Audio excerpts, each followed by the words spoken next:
He's got two cowlicks, one right here and one on this side. We're going to do kind of a funky cut on top so it just looks like those cowlicks were meant to be there. So we're going to start with a number 2 guard on your clippers. So we're going to come all the way around the head and go just a little bit above the ear. We're going to start the fade a little bit lower so when it comes to the top, it flows really well. Now we'll put a number 3 guard on and just barely go up a little bit past where we went up that first time with the number 2 guard. We'll get the top wet. Okay, center part down the middle.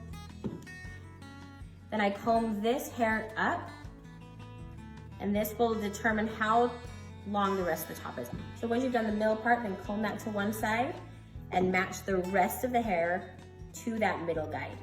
So just take little parts all the way back, and that's my middle guide, and match that side hair too. The smaller the parts, the better. Comb that middle guide over to the other side and do the exact same thing.